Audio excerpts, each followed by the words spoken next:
आकलन उससे, उसके धन से होता है।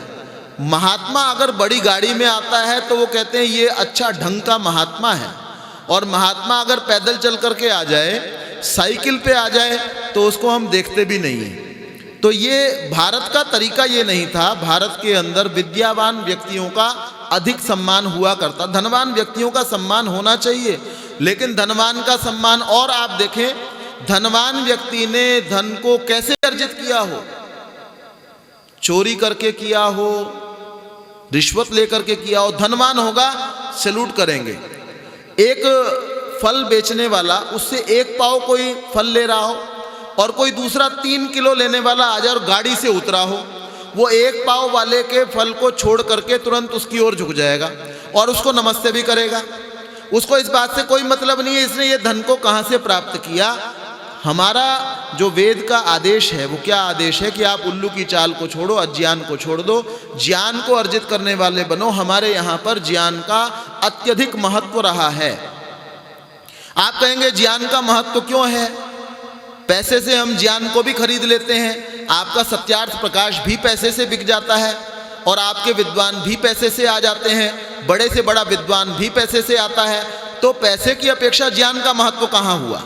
जब पैसे से किताब बिकती है, पैसे से विद्वान बुलाया जा सकता है, पैसे से ज्ञान अर्जित किया जा सकता है, तो ज्ञान तो छोटा हुआ, पैसा बड़ा हुआ।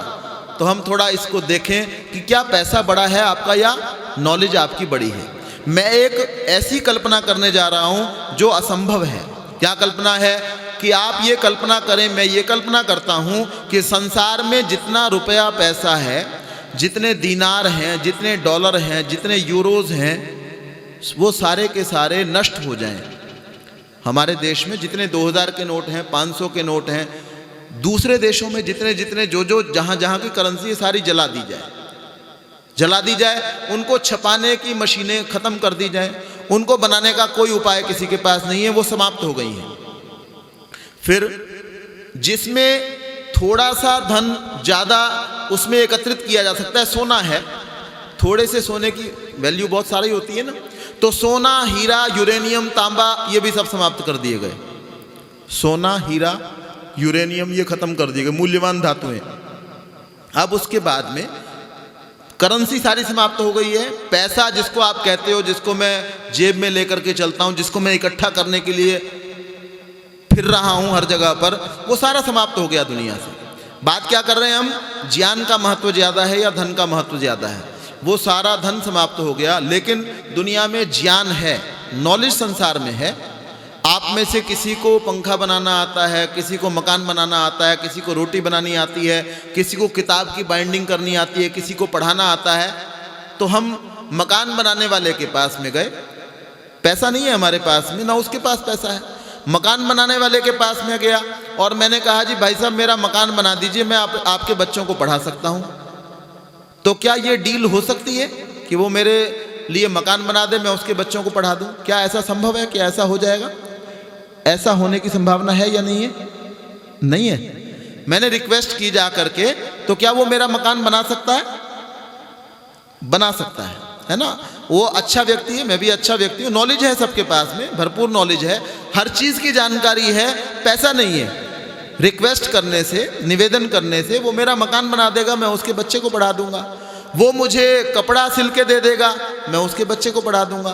तो आपस में इस तरीके से काम चलेगा। अब दूसरी कल्पना कीजिए, दुनिया के अंदर पैसा बहुत सारा है, हर एक के बैंक अकाउंट में 5-5 करोड़ रुपए हैं, सबके पास। किसी के पास 10 करोड़ है, किसी के पास 20 करोड़, 50 करोड़, इससे कम 5 करोड़ से कम किसी के पास नहीं है। अच्छा, आ जाएंगे, ध्यान से सुनोगे तो आ जाएंगे, उसी का तरीका बता रहा हूं। तो हर एक के, ये कल्पना मैं कर रहा हूं, हर एक के अकाउंट में 5 करोड़ रुपए हैं और 10 करोड़ या 15 करोड़ और ज़्यादा है, लेकिन नॉलेज किसी के पास में नहीं है। जानकारी किसी को मकान बनाना नहीं आता है, किसी को पढ़ाना नहीं आता है, किसी को क ख ग घ कुछ लिखना नहीं आता है, किसी को रोटी बनानी नहीं आती है, किसी को दुनिया में रोटी बनानी नहीं आती। पैसे सबके पास में बहुत सारे। तो क्या आपको रोटी की ज़रूरत हो तो क्या आपको रोटी मिल जाएगी? रोटी बनानी नहीं आती किसी को। तो इससे पता क्या चला कि नॉलेज का महत्व ज़्यादा हुआ या कम हुआ? ज़्यादा है। तो इसलिए वेद के मंत्र ने क्या कहा कि उल्लू के या तुम जही, तुम उल्लू की चाल को छोड़ दो। उसके बाद कहा शुशुलू के या तुम जही, कि तुम भेड़िए की चाल को छोड़ दो। भेड़िए के अंदर ये दुर्गुण है कि उसको मरे हुए आदमी पर भी गुस्सा आता है। पशु जो मरा हुआ होता है ना, उसके ऊपर भी ऐसे झपट्टा मारता है जैसे वो इसको खाना चाह रहा है। तो वेद के मंत्र ने कहा कि आप भेड़िए की चाल को छोड़ दो, आप क्रोध करना छोड़ दो। क्रोध करने वाला जो व्यक्ति है और क्रोध को छोड़ देने वाला जो व्यक्ति है, उनके मौद्रिक मूल्य में बहुत अंतर होता है। एक भक्त सिद्धूराम जो है वो एक स्थान पर रहा करते थे और उनकी विशेषता ये थी कि उनको क्रोध नहीं आता था। तो उनको ये कहा कि तुम जो है ना दान मांगने का काम करो, क्योंकि दान मांगने का काम बहुत टेढ़ा होता है। कोई कोई व्यक्ति तो हाथ जोड़ करके बुला करके दान दिया करता है, और कोई ऐसा भी होता है वो दूर कर देता है, भगा देता है, बात भी नहीं करता है, उपेक्षा कर देता है। मुंशीराम के साथ, महात्मा मुंशीराम के साथ भी ऐसी घटना हुई, उनके जीवन में आता है। तो भक्त सिद्धूराम को कहा भाई तुम दान मांगा करो, गौशाला के लिए दान मांगो। कह लगे ठीक है जी। विशेषता क्या थी इनको कि इनको गुस्सा नहीं आता था, कोई कुछ भी कर दे इनको गुस्सा नहीं आता था। तो दान मांगते हुए गए, रसीद काटी, पैसे लिए, थैले में डाले, रसीद दे दी। एक दुकान के ऊपर जाकर के पहुंचे और दुकानदार से कहा, लाला जी से कहा, लाला जी कुछ दान कर दो। कह लगे अभी टाइम नहीं है, आगे चलो। कह लगे लाला जी मुझे गलत मत समझो, मैं आपके दिए हुए दान का दुरुपयोग नहीं करूंगा। ये शहर के गणमान्य लोगों के हस्ताक्षर किया हुआ पत्र मेरे पास में, इसको पढ़ लो आप। कह लगे तेरे को बोला तो है, आगे चला जा, क्यों टाइम खराब कर रहा है। तीसरी बार फिर कहा, देखो लाला जी ऐसा है, जो खाओ पियोगे ना वो मलमूत्र बन करके यहीं रह जाएगा, और जो दान करोगे वो अगले जन्मों तक साथ जाएगा। कह लगे अभी तक तो तू भिखारी था, अब उपदेशक बन गया, अगले जन्म की बात भी आ गई तेरे को 2-3 मिनट के अंदर। कह लगे बात तो मैं सच्ची कह रहा हूं जी। कह लगे मैं तेरे जैसों को दिया ही नहीं करता जब। तो भक्त सिद्धूराम कहने लगे कि मैं आपके जैसों से लिए बिना जाया ही नहीं करता। तो अब मामला फंस गया, क्या करें। तो लाला जी ने कहा चाहिए फिर तेरे को कुछ दे दूं तेरे को। कि हाँ जी दे दो, लेने के लिए ही तो आया हूं। तो हाथ आगे कर, हाथ में ही दूंगा। हाथ आगे किया तो लाला जी ने उसके हाथ के ऊपर थूक दिया और कहने लगे ये थूक दी तेरे को, चल जा। अब सिद्धूराम को गुस्सा आता ही नहीं था, इन्होंने हाथ साफ किया। हाथ साफ करने के बाद रसीद बुक निकाली, रसीद बुक पर लिखा एक थूक धन्यवाद सहित प्राप्त की, और उसका ऊपर वाला पर्चा फाड़ करके लाला जी को दे दिया, नीचे वाली अपने पास संभाल करके थैले में डाल करके और चल पड़े। अब लाला जी को पता चला भाई ये तो कार्बन कॉपी साथ ले गया, मेरी दुकान का नाम है, कहीं कहीं जा करके दिखाएगा कि लाला जी ने थूक दी धन्यवाद सहित। तो अभी तक तो ये सिद्धूराम इसको कह रहे थे और ये भगा रहा था। अब सिद्धूराम आगे आगे जा रहे हैं और लाला जी पीछे पीछे जा रहे हैं। भगत जी कि हाँ जी, कि अंदर आ जाओ। कहले नहीं बस मैंने आपसे प्राप्त कर लिया, अब आगे चलूंगा। कि नहीं मेरी बात मानो। हाथ पकड़ के जबरदस्ती अंदर ले आया। अभी तक कह रहा था चल यहां से, अब हाथ पकड़ करके अंदर लेकर के आ गया। और अभी तक दुकान पे खड़े नहीं होने दे रहा था। अब दुकान के पीछे लाला जी का एक विश्राम करने का कमरा था, जहां यहां बैठे बैठे थक जाते थे तो अंदर जाके लेट जाते 2-4 मिनट को। वहां अंदर लेकर के गया और वहां जाकर के कुछ बात और कुछ नहीं कहा, अच्छा बुला भला बुरा कुछ नहीं, दूध मंगाया, बर्फी मंगाई, खिलाया पिलाया। उसके बाद कहता है ये मेरी गलती किसी को बताना नहीं। कहले कौन सी गलती? कि ये जो मैंने किया था अभी, आप तो बहुत बड़े आदमी हो, मतलब मैंने आपके साथ क्या व्यवहार किया और आपने कुछ कहा भी नहीं, आपको बुरा भी नहीं लगा, कुछ भी नहीं कहा आपने तो। फिर उसके बाद कहते हैं ये 25 रुपये रखो, बहुत पुराने समय की बात है, किसी को बताना नहीं जी। कह लगे मैं कहीं नहीं बताता जी, और लेकर के वो चल दिए।